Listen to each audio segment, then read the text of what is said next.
बहुत स्वागत है आपका। न्यूज 18 JKLH देख रहे हैं आप और आपके साथ मैं हूं जैस्मिन शर्मा। मेरे साथ शिमला संसदीय सीट से दूसरी बार चुनकर आए सांसद सुरेश कश्यप जी खास तौर पर बातचीत के लिए मौजूद हैं। सर बहुत बहुत स्वागत न्यूज 18 पर आपका। Thank you. सबसे पहले तो जीत की बहुत बधाई सर। बहुत धन्यवाद। दूसरी बार सांसद चुनकर आए हैं, 91,000 से ज्यादा के मार्जिन से आपने जीत दर्ज की है, क्या कहेंगे?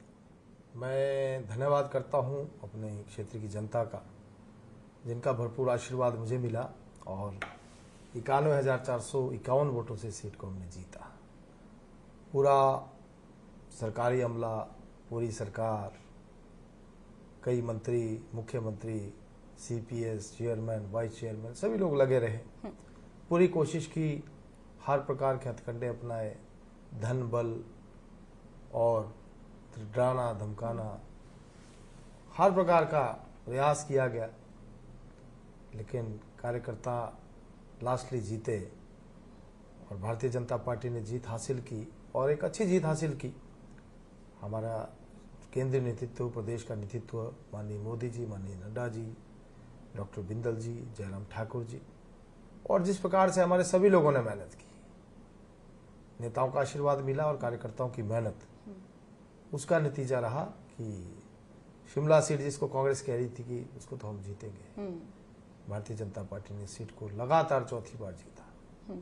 सर कैंपेन के दौरान हमने ये देखा कि जिस तरह से मुद्दों की कहीं बात नहीं हुई, ये सिर्फ शिमला संसदीय सीट ही नहीं बल्कि बाकी 3 अन्य संसदीय सीटों का भी अगर जिक्र किया जाए, मुद्दे गौण रहे, सिर्फ छीटाकशी हुई, एक दूसरे पर व्यक्तिगत आरोप लगाए गए। लेकिन आपका एक कैंपेन, क्योंकि शुरू से कवर कर रहे थे, आपका एक कैंपेन ऐसा रहा कि जहां बड़ी सौम्यता के साथ हमने देखा कि आपने व्यक्तिगत छीटाकशी, मुझे याद नहीं कि आपने किसी पर की हो, लेकिन कहा आपने, बिल्कुल बिल्कुल। मैंने पहले दिन से ही अपनी सोशल मीडिया टीम को भी और मेरे साथ जितने लोग काम कर रहे थे सभी को ये निर्देश दे दिया था कि कोई भी व्यक्तिगत टिप्पणी नहीं करेगा, किसी प्रकार का व्यक्तिगत आरोप किसी के ऊपर नहीं लगाएंगे। जबकि दूसरी ओर से बहुत प्रयास हुआ, जवाब हमने अवश्य दिया, लेकिन हमने कभी ये प्रयास नहीं किया कि हम व्यक्तिगत रूप से चुनाव लड़ेंगे। विचारधारा की बात है, विचारधारा की लड़ाई है, अब कोई पर्सनल लड़ाई नहीं थी और निरंतर यही प्रयास रहा कि मुद्दों के आधार पर चुनाव लड़ा जाए। दूसरी ओर से बार बार इंस्टिगेट करने की कोशिश की गई, लेकिन हमने कभी भी व्यक्तिगत आरोप नहीं लगाया। और मैंने तो स्पेशली कहा था कि क्योंकि जो मेरे खिलाफ कैंडिडेट थे उनके फादर 6 बार MP रहे, तो एक बहुत बड़ा समय उनका था 6 बार सांसद रहने का और बहुत सारी बातें थी। लेकिन जो व्यक्ति आज दुनिया में नहीं है उसके बारे में हम टिप्पणी करें, ऐसा अच्छा नहीं लगता। और मेरा ये प्रयास था कि कहीं पर भी ऐसी सिचुएशन ना आए कि व्यक्तिगत रूप से एक दूसरे के ऊपर आरोप लगाने का प्रयास किया जाए। सर एंटी इनकम्बेंसी फैक्टर भी एक था, विरोधियों द्वारा कई तरह के नैरेटिव सेट करने की कोशिश की गई, आपदा का मुद्दा खास तौर पर उठाया गया और ये कहा कि शिमला में जिस तरह से आपदा आई, शिमला संसदीय क्षेत्र के आसपास जिस तरह से आपदा आई, आपने सांसद निधि का इस्तेमाल पुरजोर तरीके से नहीं किया, केंद्र से कुछ मदद वहां के लिए आप नहीं लेकर आए, इस तरह के आरोप भी विरोधियों ने लगाए। लगते रहे आरोप लगाने का, इन्होंने प्रयास किया, पहले दिन से ही इन्होंने इस प्रकार की कोशिश की, क्योंकि इनके पास कोई मुद्दा नहीं था, कोई उपलब्धि नहीं थी। सरकार इनकी है लंबे समय से, 1.5 साल लगभग समय हो गया, लेकिन कहने के लिए कुछ नहीं था इनके पास, कोई उपलब्धियां इनकी नहीं रही जिसको गिना सके, इसलिए इनके पास इसके अलावा कुछ नहीं था। और मैंने जो कहा कि व्यक्तिगत रूप से इन्होंने टारगेट करने की कोशिश की, वो चाहे सांसद निधि को लेकर इन्होंने बात रखी, हमने उसका भी जवाब दिया। फिर आपदा की बात आ गई तो हमने बाकायदा डेट वाइज और स्थान वाइज इनको सबको बताया कि हम कौन सी तारीख को कहाँ पर थे, क्योंकि आपदा का जब समय था तो मैं एक दिन भी घर में नहीं बैठा। मैंने 17 के 17 विधानसभा क्षेत्रों का दौरा किया, सांसद निधि भी जितनी मिली हमने उसका आवंटन किया और आपदा में भी दिया।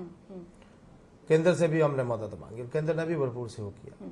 इसलिए जो भी आरोप ये लगाते थे उसका सीधा सीधा जवाब हमारे पास था, क्योंकि हमने काम किया था, इसलिए किसी प्रकार की चिंता की आवश्यकता नहीं थी। इन्होंने बहुत सारे नैरेटिव सेट करने की कोशिश की, लेकिन ये किसी में भी कामयाब नहीं हुए। एक के बाद एक ये छोटे छोटे नैरेटिव्स बनाते रहे, हम उसका जवाब देते रहे और पब्लिक के बीच में भी सही क्या है और गलत क्या है, हमने इस बात का पूरा प्रयास किया कि जनता को असलियत पता चल सके। और उसमें हम कामयाब भी रहे। नतीजा ये रहा कि पब्लिक का समर्थन भी। बिल्कुल सर, कितना मुश्किल रहा, चैलेंजिंग कितना रहा, क्योंकि शिमला संसदीय क्षेत्र को देखा जाए, अगर शिमला को खास तौर पर देखा जाए, मुख्यमंत्री सुखविंदर सिंह सुक्खू ने शिमला में बहुत काम किया, राजनीति उन्होंने शिमला से ही शुरुआत उसकी की थी, तीन मंत्री शिमला से ही आते हैं, तो how challenging was it? It was very challenging because the government election was with the government, क्योंकि चीफ मिनिस्टर शिमला से, शिमला में उनकी राजनीति रही है शुरुआत से लेकर। 5 मंत्री शिमला संसदीय क्षेत्र से, 3 मंत्री तो शिमला से ही थे, 1 मंत्री सोलन से, 1 मंत्री सिरमौर से, और मंत्री भी जिसको कह सकते हैं कि कबीना मंत्री, 3 CPS, 1 दर्जन के करीब चेयरमैन, वाइस चेयरमैन, सरकारी अमला, सब कुछ तो इनका ही था। तो मेरा चुनाव तो सीधा सीधा सरकार के साथ चुनाव था। और इन्होंने प्रयास भी किए जिस प्रकार से जो कुछ ये कर सकते थे, इन्होंने पूरा जोर लगाया, लेकिन भारतीय जनता पार्टी का कार्यकर्ता डटा रहा और मेरे क्षेत्र की जनता भी डटी रही, और उसी का नतीजा रहा कि एक अच्छा मार्जिन हम कह सकते हैं, 91,000 is a good margin, and एक अच्छा कंटेस्ट भी हुआ।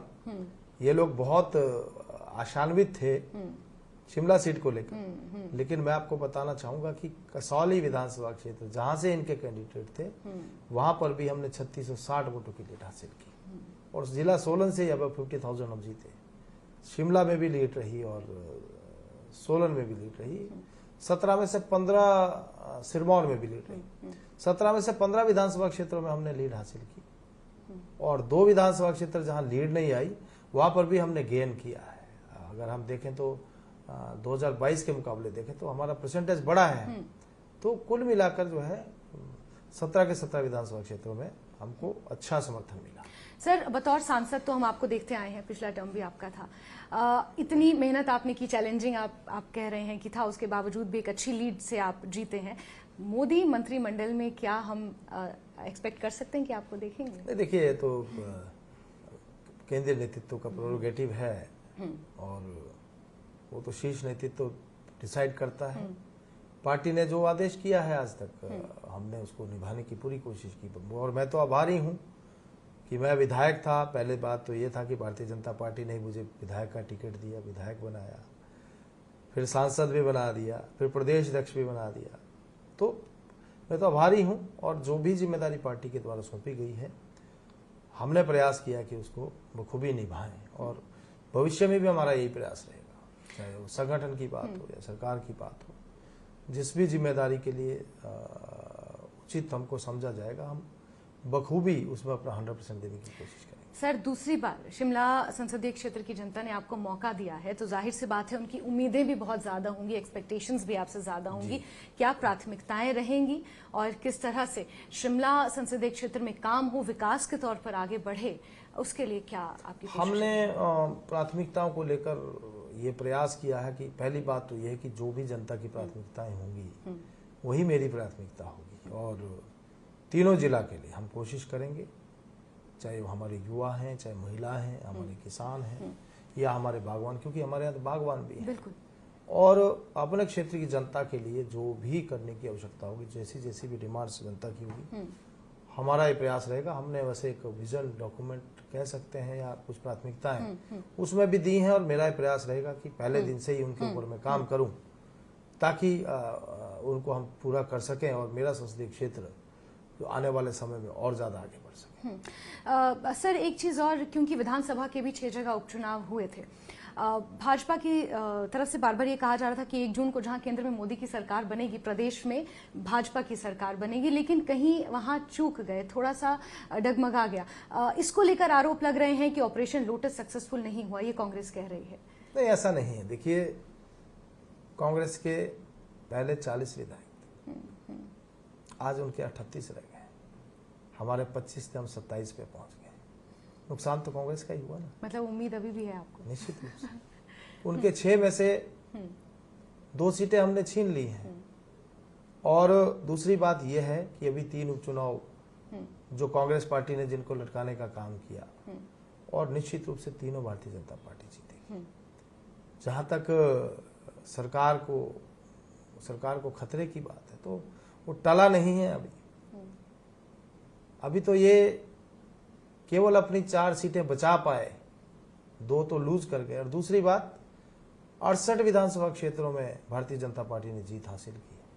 अभी जो लोकसभा के चुनाव हुए तो 4 सीटें और 68 विधानसभा क्षेत्र है, तो सरकार की तो हार हुई है। चाहे हम विधानसभा की बात करें, उपचुनाव की बात करें या लोकसभा की बात करें, तो कांग्रेस ने तो शिकस्त खाई है। और अभी भी संकट जो है बरकरार है, कभी भी कुछ भी हो सकता है। केंद्र में तो मोदी जी की सरकार बनी रही है और प्रदेश में भी भारतीय जनता पार्टी की सरकार आने वाले दिनों में बनेगी। बिल्कुल।